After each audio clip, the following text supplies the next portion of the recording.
Right side Oxen 2. Left side McCourt. Goes back door. Offman shoots. Scores!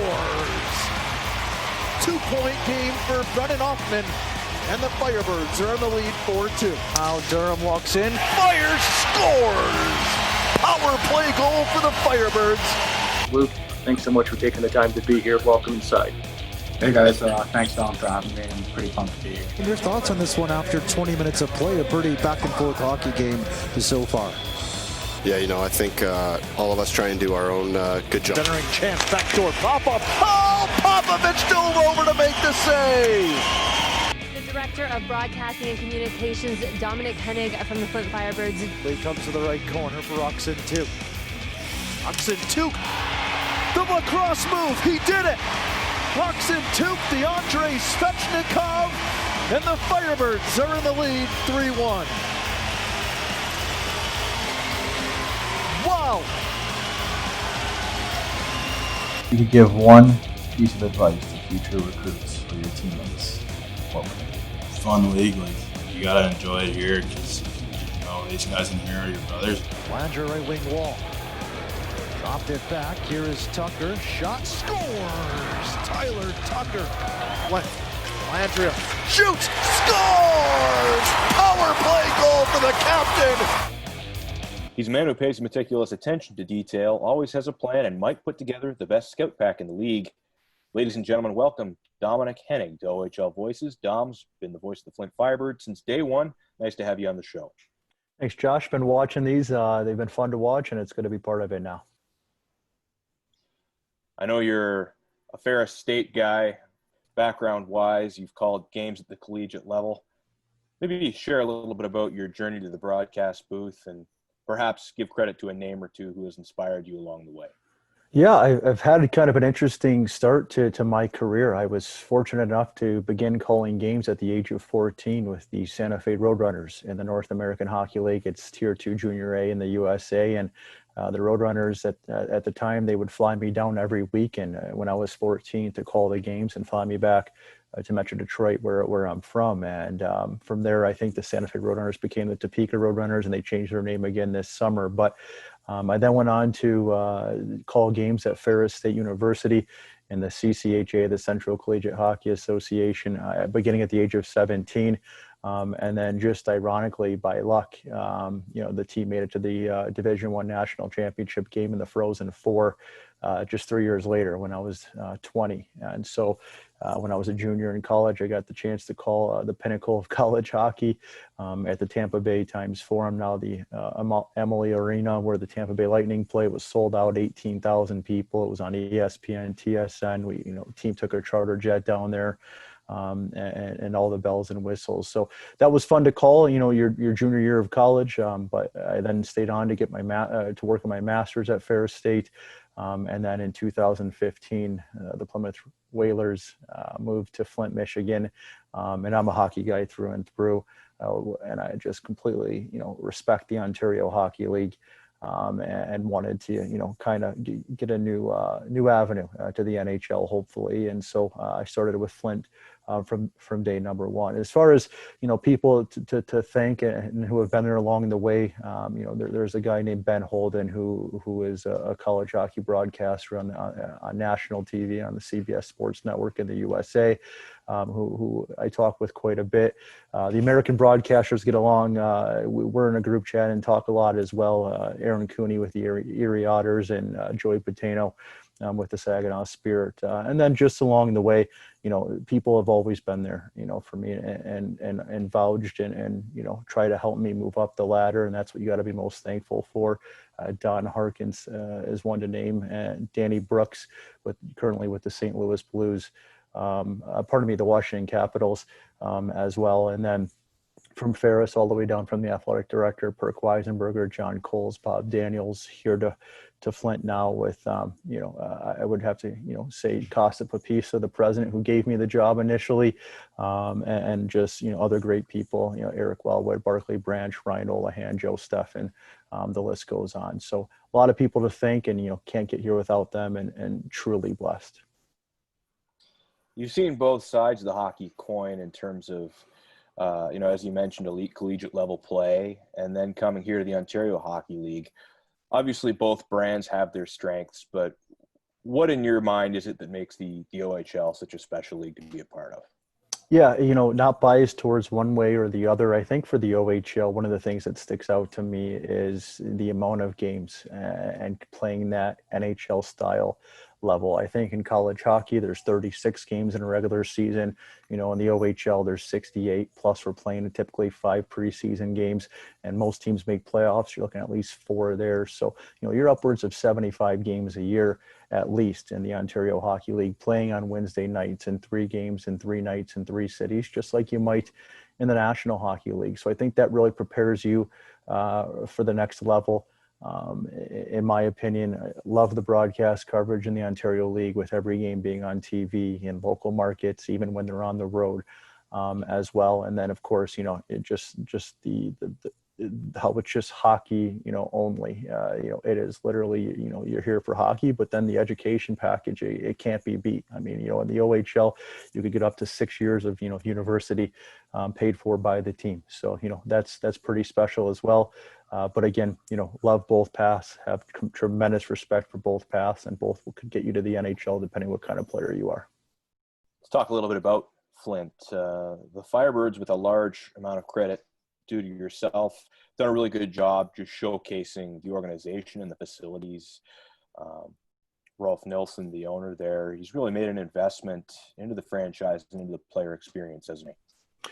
He has. When we start talking with corporate partners as well as recruits and incoming players, we go on the tangent that, when the Firebirds came from Plymouth to the Dortch Federal Events Center, Rolf put in $5 million into the building, in addition to a $1 million dressing room for the Firebirds alone. So, the team does have state-of-the-art facilities, a dressing room, dry stall changing room, a players lounge, a 6-person saltwater hot tub, a cold tub, a theater video room, their own weight room, the shooting area, and then I would say, a state-of-the-art equipment room as well. So, all of that is important, especially in major junior and when you're recruiting. And, I think that's, was important. And Rolf did that with his own money, and, really made Flint kind of stand out, when comparing, or I guess giving the Firebirds something to show that, hey, we're serious about winning here.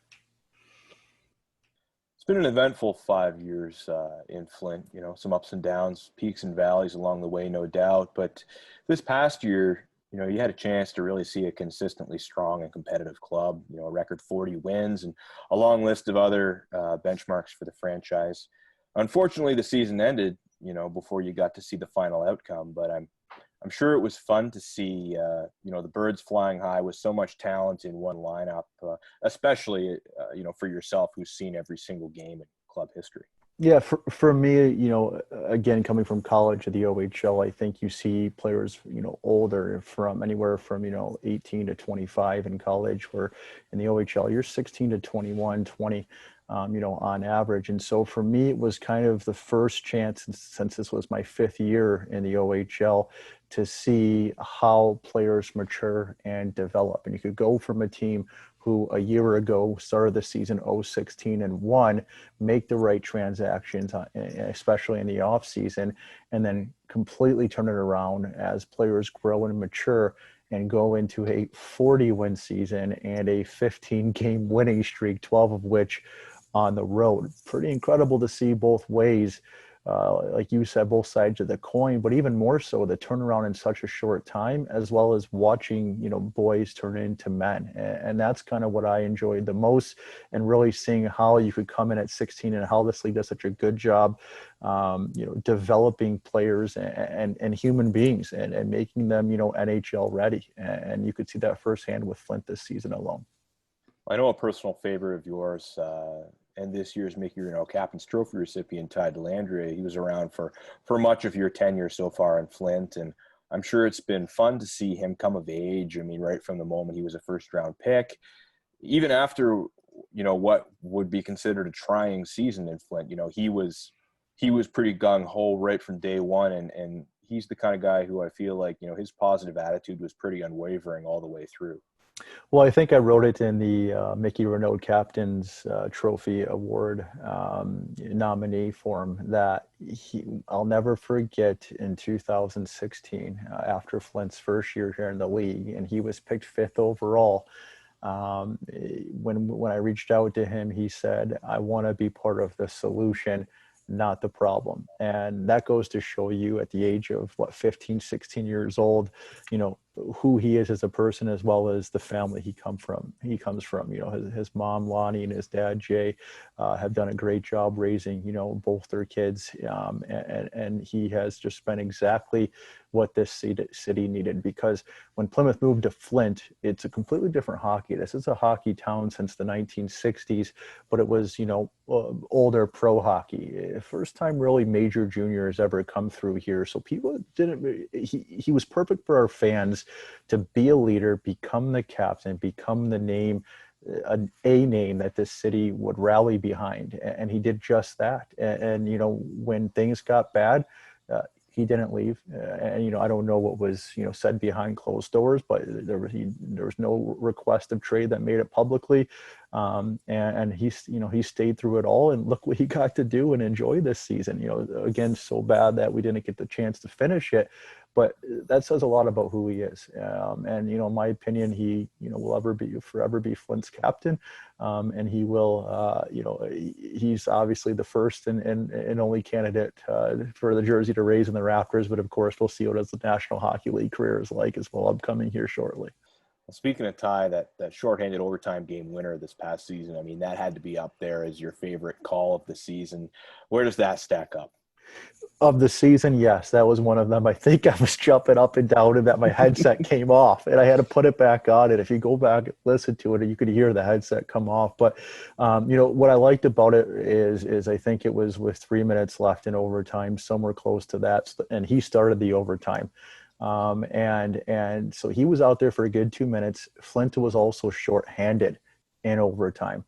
And he picked the puck up at the end of his shift in the Firebird corner, and he went end to end, and he went around some pretty good players as well. Igor Afanasiev, a Nashville Predators draft pick, and pulled the one-hander to score in overtime. And on home ice against the division rival in overtime, shorthanded. He kind of shushes the Windsor bench. And I asked him, why did you do that afterwards? And he said they were trying to razz me all game long, and so I kind of just had it felt good to get that one off my back. And so for him to do that, it was one of the many times where it was like, wow, you put the team on your back, you were a true captain here and got the job done. And man, it was one of my favorite calls in my career. You're definitely right about that, Josh.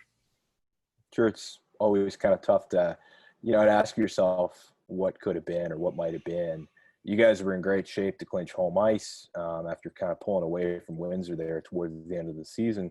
And I think everyone really, at some point along the line wanted to see the Flint-Saginaw playoff series. I don't know if it would have happened, but, I mean, there's a lot of OHL fans that would have loved to see that. A lot of fans in Michigan that I'm sure would have really enjoyed seeing that. And, for those who don't know, you mentioned, old professional rank hockey. And, of course, the Flint Generals and the Saginaw Gears, they had one of the biggest rivalries ever back in, the late 70s and the 80s. And I'm sure a Flint-Saginaw playoff showdown would have had people packing arenas. Well, if you look at the attendance between the two cities, this season and let alone all the other seasons, the two buildings are putting routinely 35 to 4,000 or 5,000 in a night. So the rivalry is definitely alive and well. I think anybody who knows me knows I love hockey, and I'm big about the league. And I think a Flint-Saginaw playoff series would have been good for the sport of hockey in mid-Michigan. It would have been good for the OHL, major junior hockey. And then just, think about, what people are going through. It would have been a great, relief, and just everyone talking hockey. We have a great media market here. We have ABC, CBS, NBC, Fox, and, routinely we're on all four news stations. And that just we would have been on almost all day, every day. And it just would have been so awesome. And I remember talking with Craig Goslin, the president of the Saginaw Spirit, and he was saying that he was on the committee that moved Plymouth to Flint from the league standpoint. And he said one of his dreams in 2015 was a Flint-Saginaw playoff series. And, it looked like this was going to be the best possible opportunity to happen this year. It's just a shame that, couldn't get the season in. But hey, there's a lot of hockey still to be played, hopefully in our future. And who says it can't happen another day? With that, we kind of look to next season. Whenever that starts, going to be some tough decisions, particularly in the overage realm for general manager Barclay Branch and Flint. Some really solid veteran guys, poised to be back in the league next year. How do you think the Firebirds are shaping up? I mean, at first glance, you look down the lineup, and there's really a lot of promising young names set to come back next year. There really are. Brennan Othman was the second overall pick in the 2019 OHL draft. He is a name that, I'm looking to have a great season. He broke the rookie record this year, 33 points as a rookie. When I say rookie, I mean for the Flint Firebirds. So that's a name that's going to definitely come about.